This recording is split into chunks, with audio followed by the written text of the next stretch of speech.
All right, so things to remember for your test. 1, you still have to remember SOHCAHTOA trig.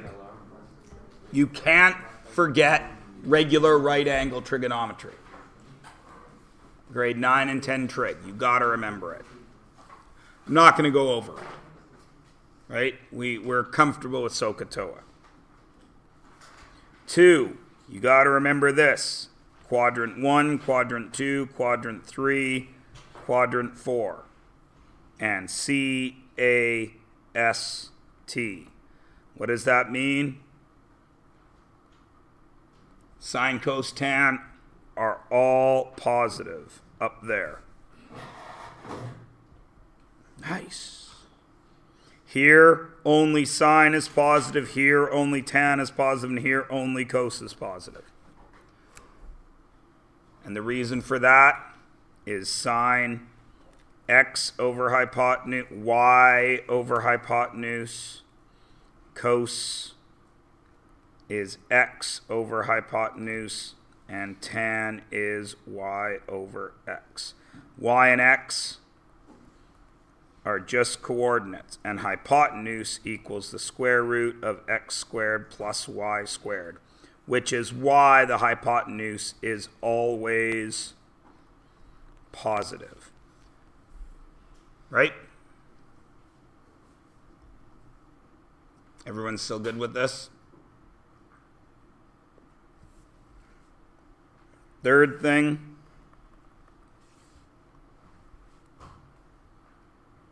$30, $60, $90, 1 root 3, 2, and you can also have that standing straight up,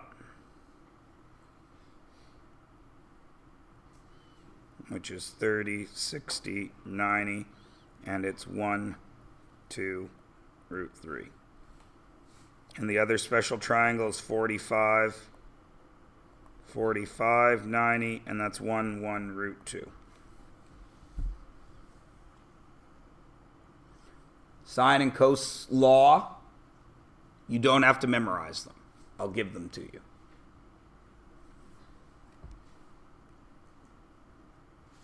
Can I slide down?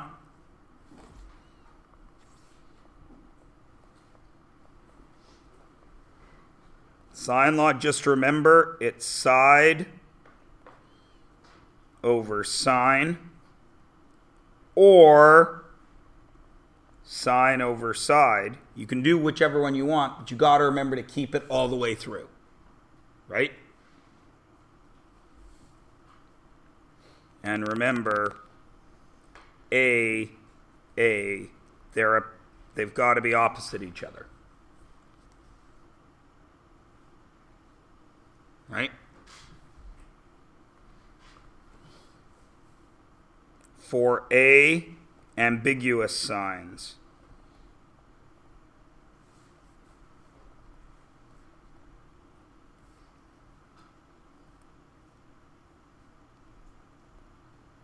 Check the angle.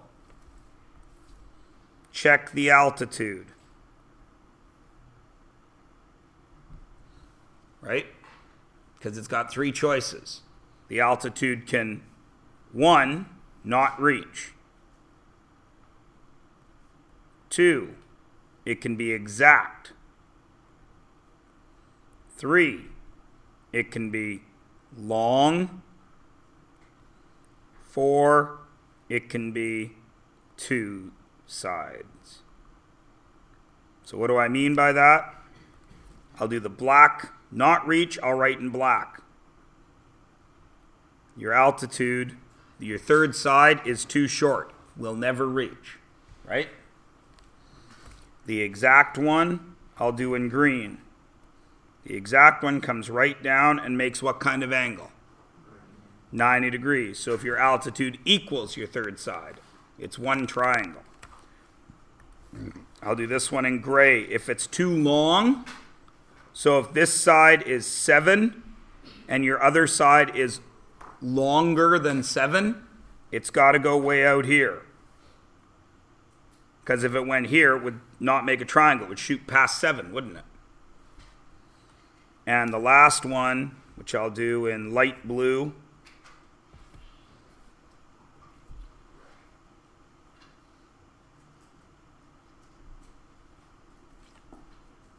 eventually. That's when it can go there or there. If it's shorter, if it's longer than the altitude but shorter than 7, it can go on either side. Okay? That's the tricky one. And just to remind you, this is when longer than altitude, but shorter than known. Yes, the altitude is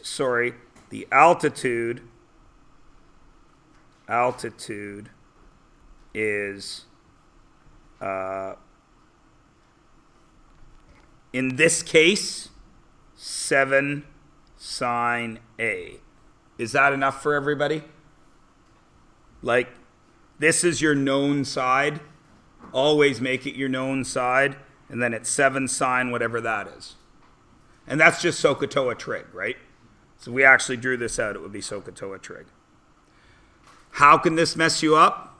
Go. For it to be long, it just has to be longer than the known side, right? Yes. Well, it would automatically, if it's not longer than the altitude, it's never going to reach. So you don't get a triangle at all, right?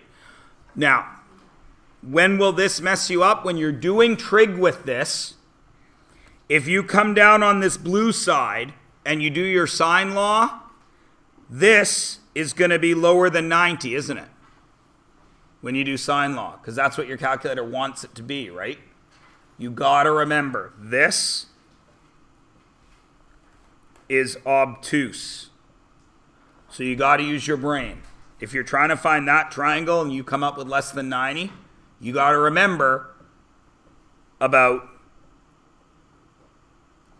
this, because sine can be out here, can't it? Right? If this is 40, then this is 130, and they have the same sign. Everybody cool? And then cos law is easy. The trick to cos law, of course, is simply 5. Don't bother rearranging the whole cos law. Right? I'll give you both of them, because I'm a nice guy. But don't bother rearranging them all over the place. Just for cos law, you just make the side or angle you want, side or angle you seek, is little c or big C. And then you redraw your triangle. No matter what letters I put there. RKL, you're looking for angle R, you make it big C. And then you can just use the cos law the way it's given to you. Okay? Everybody cool? All right. If you would be so kind then as to turn to page 192, which is simple interest.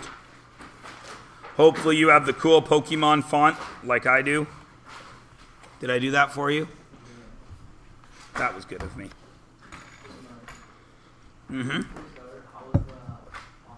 We lost 8-7. It should have been more. Yeah. Well, they had 2 kids from Yale that were in the hockey academy. 3 kids from Yale that were in the hockey academy. And their goalie apparently plays junior B hockey somewhere. He was pretty chill about, after the first period, he was pretty relaxed. But the goals that went in were good goals. Without refs and without offsides, 15 goals scored in a 50-minute game is pretty good. Because if you don't have refs and offsides, right? What? Mr. Saggart scored a bunch. Mr. Close banged in a rebound. Knocked yourself out, man. Banged in a rebound. Mr. Clark got a nice slap shot from the slot. I was screening the goalie. I had 2 assists and the screen. And with 1 second left in the game, I was on the left post, and Mr. Sagert was behind the goalie on the right, and he passed it out to me. And I thought, I got all the time in the world. I'm going to shift my body around because I'm a right-handed shot, but I was on the left post. I'm going to turn around so I can get a forehand. But I forgot that Mr. Sagert is actually a hockey player, and the pass came out just slightly under the speed of light. And I couldn't get turned around in time, and I screwed it up. Had I left it backhand, it would have hit my stick and gone in. But the guys I'm used to playing with do not make passes the way Mr. Sagert makes passes. Mr. Kleisinger. It was a good thing I wasn't goalie, because if it wasn't for those Yale kids, then I wouldn't have minded playing goal. But those Yale kids were pretty darn good. And I'm reasonably sure that they chilled out a little halfway through the second period. But that being said, it should have been much more. I mean, Mr. Close, Mr. Van Bee, Mr. LeKelt. Van Bee has played hockey like 5 times in his life. Mr. Close has played maybe 20 times in his life. Mr. LeKelt has never played hockey until Friday. Miss Georgia Weeb hasn't played since she was in the 10th grade. Miss Jansen hasn't played since she was in like the 8th grade. So 5 of our starters. But whatever. It was fun. Don't worry. Next year, all of you get to go. So, and then you can all laugh at us. So, simple interest. Now, I need to ask you guys some stuff to see exactly where we're sitting here. How many of you are aware of the concept of interest? Like, not how it works, just aware that it exists. All right. And you're aware that it exists both for a borrower and for an investor, right? When you borrow money, if you borrow $1,000 to buy a car, you pay back more than $1,000. That's how the people that have the $1,000 make money, right? You don't have $1,000 to buy your car. Somebody else does. So they are giving you that $1,000. But they have to make money back on that, and that's interest, right? Investment interest is the other way around. That is when they pay you to use your money to lend to other people. Does everybody understand what I'm saying? I'm a bank, all right? In behind me, I don't actually have piles of money like they show on TV, but I have assets that are worth X amount of dollars, billions of dollars, right? When someone in Vancouver says, hey, I want to buy a house, the house costs $3 million. Not very many people have $3 million in their wallet, like pull it out and start peeling off hundreds, right? They don't have that. They borrow it from me, the bank. But where do I get my money? From all of you. Okay? You guys put your money in the bank. You all have bank accounts. I add all that money up, and I'm holding on to it for you. But I give it away. I loan it out. That's how I do business. And because I'm using your money to do that, I pay you interest because you're doing me a favor. Everybody understand? Now, obviously, the interest that I pay you to use your money is less than the interest I charge you to borrow money from me. Because again, the bank is making money. And that's essentially what is happening. Okay, there's all kinds of extra blah to it. And it's actually, it can be very complicated, but the easiest way to remember it is if I'm borrowing, I'm paying higher interest than if I'm saving. Okay? And we're going to start with simple interest. It's the easiest kind of interest. All right? So you can read that. I'm not going to read it to you. I find that to be an extreme insult to intelligence when people read you what is on a sheet right in front of them. But I will highlight a couple of things there that are important. This is everything I just said. And here's the first thing. Your bank is most likely paying simple interest. And simple interest is applied to short-term investments of a year or less. Okay? And it is key to remember this. The interest is paid to the investor and not reinvested. So what that means is, let's say Max gives me $100. I do some business with it. At the end of the time Max and I are partners, I pay him back $110. He's earned $10 interest, 10% interest. Everybody cool? Right? In simple interest, that's where it stops. Okay? In the other kind of interest that we'll talk about tomorrow, he would take that $10 and it would roll over again. And we would start interest again, but instead of with $100, he'd have $110. Everybody cool? All right. So now, back when I was in school, we learned these two pieces of interest, we learned these in like grade 7. So I don't know if you guys have ever seen this before, but we'll talk about it now. Here is what you need to know. There is a formula for simple interest. And it is this. I equals PRT. Does anybody want to guess what any of those letters stand for? Jaskirat already knows. If you've done accounting, you already know this too. If any of you have done accounting with Mr. Van Bee, you already know everything we're going to do in this unit. So what are they? Principal, rate, and time. And what's the I stand for? Interest. Okay? So you guys are smart kids. I is interest. P is principal. Now, principal is the amount you start with. So either the amount you're investing or the amount you borrow, right? Max says, I say to Max, I got a sweet investment deal for you. Give me $100. That's the principal. Max says to me, Bank of Myers, I'd like to buy a car for $7,000. Here you go, Max. That $7,000 is the principal. Everybody cool? All right. The R is the rate. And the rate is a percent. But we got to remember, a percent is a number over 100. So when we do the work, it's actually a decimal. Everybody cool with that? And T is the time in years. Please underline or highlight years.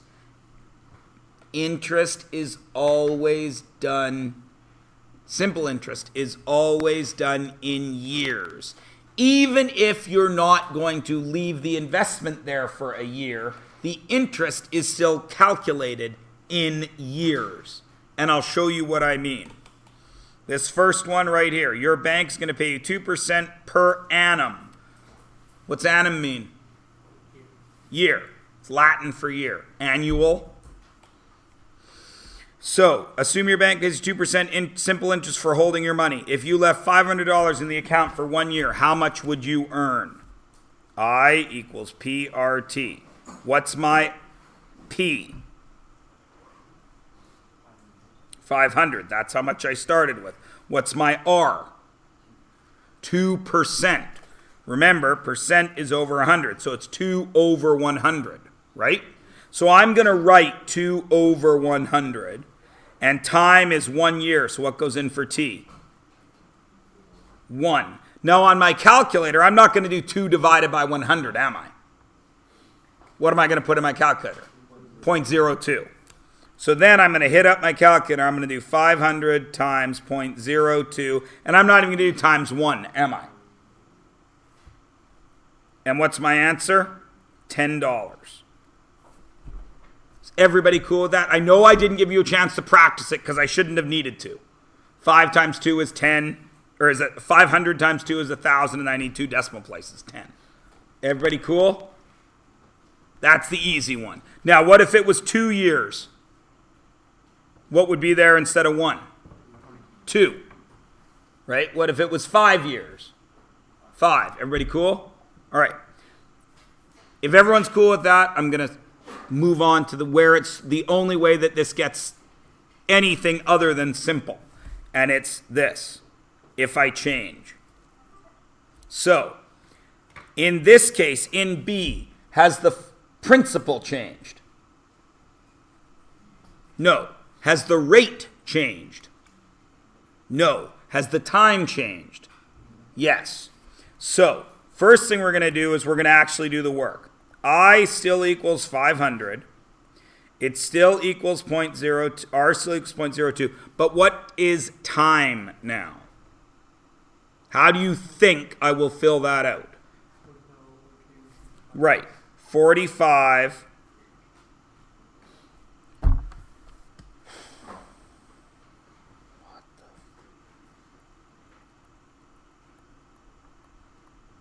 Why is it that? Max? Because T has to be in years. And I'm doing 45 out of the 365 days in a year. Now I know, what if it's a leap year? Just use 365. Okay? Okay. When you do this math, how are you going to punch that into your calculator? Because I want everybody to try to punch this one in. If you have your calculator nearby. How are you going to punch that in?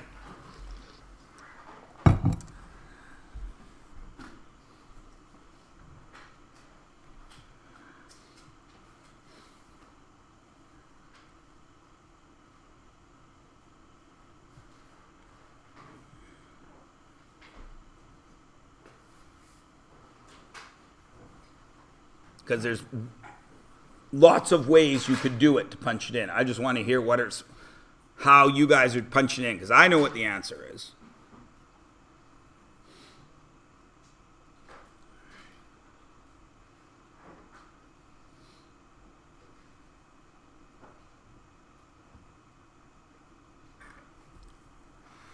What do we got for an answer? Max? $1.23, absolutely. And like I say, there's lots of ways you can punch that in. Is there anybody that didn't get $1.23 that actually tried to punch it in? Everyone is good? Yeah? Okay. Now notice I left a bunch of white space here. You guys know that when I leave a bunch of white space, I'm going to put other stuff there, yeah? Okay. What if I'm compounding? What if I have it in the bank for 9 months? What would my T be?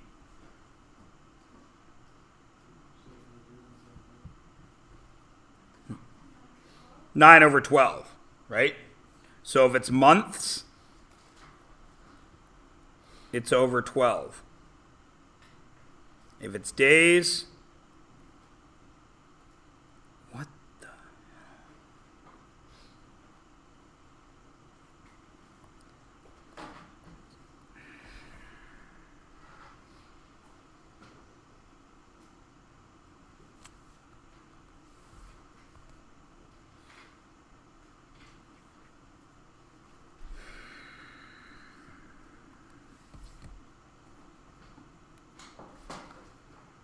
Look at the next question and see if you can figure that out while I am making my computer try and do something that it's supposed to do.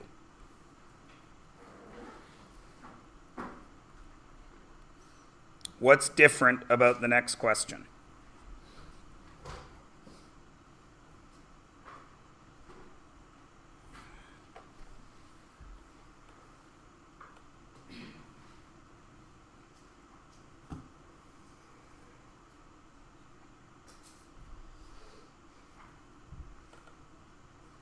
Yo. Instead of her original, her principal interest, I think, we only know her rate, how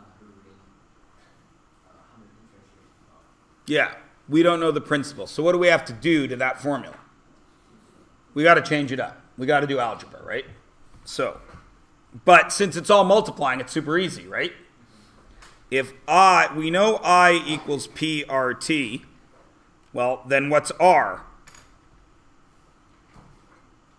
I need R by itself. So how do I get rid of the P and the T?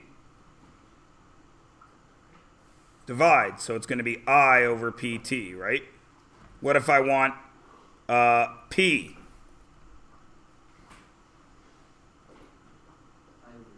I over RT. And what if I want T? I over PR, right? What do I want in this case? The P, right? So principal equals I over PT. Well, what's my interest? Sorry, RT. What's my interest? 33. My R? It's trick. Well, it's not a trick. 0.055. Thank you. A great many people will tell me that it's 0.55. Be careful. And what's my T? 0.5. 6 over 12 because it's monthly, right? And then you do your math. Try it. Tell me what the answer is. Pardon me? $1,200. Everybody cool? Everybody can do basic interest? All right. Now, let's actually do some real life stuff with this, because not a lot of, very, very rarely in your real money life will simple interest be what you are dealing, be the interest with which you are dealing. Do you understand what I am saying? Very, very rarely. Okay, so let's talk about a real life situation that you will all face. All of you have a bank account. If you don't have a bank account, you will get a bank account at some point in your life. All of your bank accounts will pay you interest, depending on your banking habits and what you choose to do. But one thing that they all share is this. They will only pay you interest on the lowest amount of money that was in your bank at any given time in that month. Do you understand what I'm saying? So, let's have a look at this real life situation.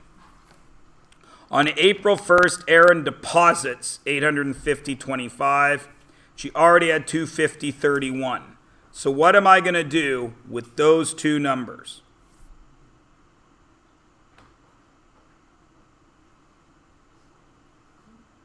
Add them. Why?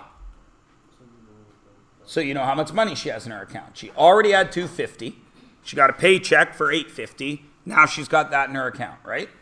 So the first thing we're going to do is we're going to add that up. She started with $250.31. That was what we call an opening balance. Because in that month, that's how much she started with. Everybody cool? Then she made a deposit of $850.25, which we are going to do what with? We're going to add it, right? So that's going to give us 656.00, carry the 1, 1,156. Everyone agree? Then what did she do? Okay, then she makes a withdrawal of $375. So what math is happening there? Subtraction.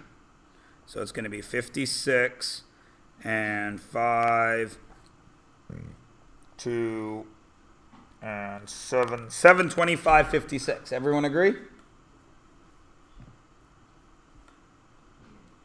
Everybody's cool with that? Now, stop for a second.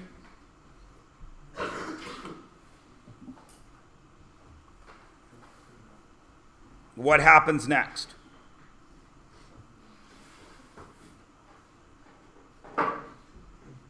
What's the next thing she does?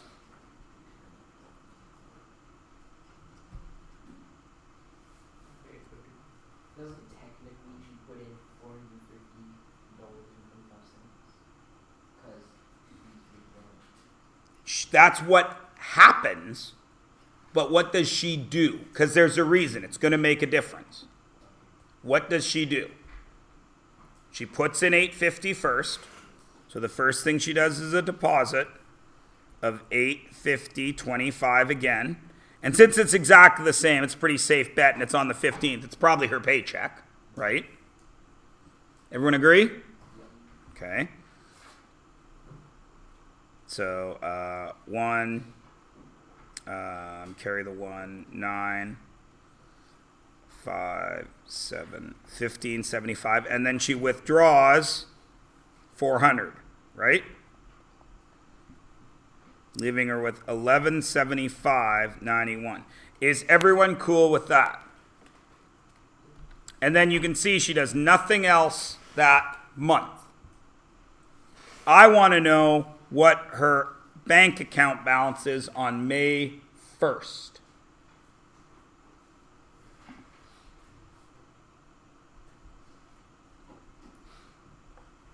So we know it's going to be this, correct? Because that's how much money is in her account. And then it's going to be more or less than that. Slightly more. Why? Because she's going to get some interest. How do I find the interest? Okay, we know that it's going to be 3%. Everyone agree? And what's the time going to be? Pardon? 1 month. So how do I use that? 1 over 12. Now the only problem now is the principal. So I know that her interest is 0.03. That's the rate, right? And we know it's going to be 1 over 12. But now, what number do I put in there? 725.56. Why, Luke? Because that's the minimum amount she had in the account. Is everybody cool? Yes. Okay, so if it was 725.56, would that mean it would be including that 250 in the original sense that she started out with? No, it did include that. Because we added it up. Yeah, but I thought you said it's like the lowest. The lowest amount of money that is in the account at any point in the month. Okay, because on previous to April 1st, she had 250. So on April 1st, she had 250 plus. Picking up what I'm putting down? So we use the minimum amount. Now, why do they use the minimum amount? I mean, she had 1,500 in there at one point. Pardon me? Yeah, exactly. They don't want to pay it. The most money that the bank had access to lend out to other people is the 725. Does everybody get it? So we do this interest, right? And what do we get? Whatever we get. It's going to be like $1 or something. What is it? 181. Now what do I do with that? Goes there, and I get a total of whatever it is. I can't be bothered to rewrite it and add it in my head. Something around 11. It's going to be 1177.91 minus 19. 1177.71. 1177.72, right? Okay. Is everybody cool with simple interest? Okay. It's 9:01. I don't mind stopping now before we go on to compound interest, which is the interest you guys will be dealing with more, if you want some time to work on your trig stuff in the room. Is that what people want? Okay. Take the last half hour, work on your trig assignment.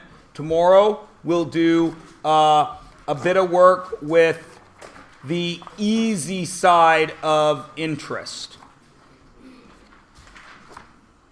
And then we'll do a little bit with Excel spreadsheets.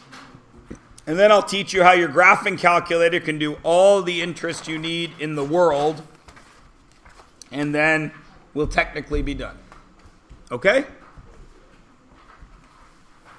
So work on that trig thing. We'll mark it first thing tomorrow. And we'll test on Wednesday. Good.